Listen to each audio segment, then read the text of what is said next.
G'day guys, welcome back to another video. So, it's a rainy day, and there's a thing I like to do on rainy days.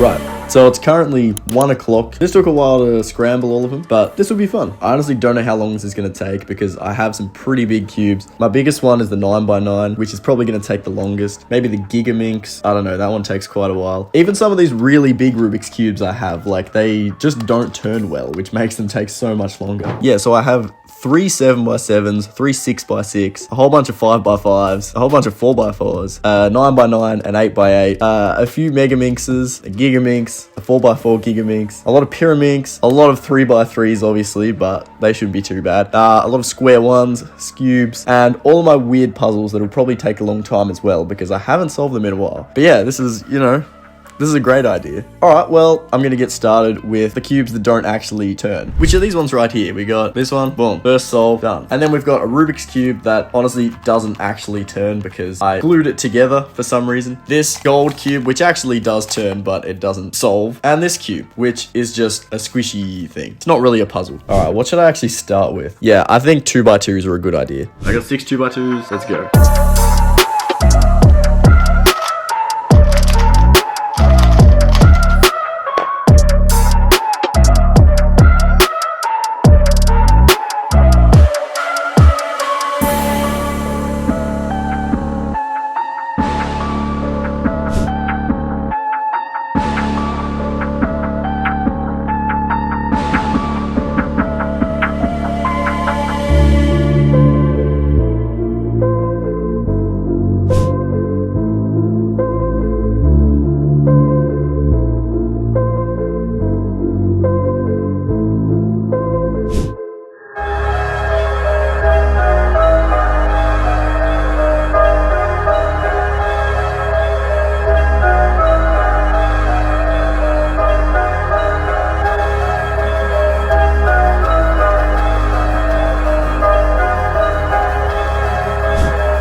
Yeah, that took a lot longer than I thought. Those big cubes and the old ones just don't turn well at all. That took about 5 hours, but that was fun. That was good. Yeah, I have way too many puzzles, as you can see, but I'm not going to stop getting more. Yeah, I hope you guys enjoyed. How many puzzles do you have in your collection? Because, I don't know, is it bigger than this? Maybe. Some people have thousands of cubes. I don't know. But anyway, yeah, thanks for watching, guys. I'll see you in the next one. Cheers.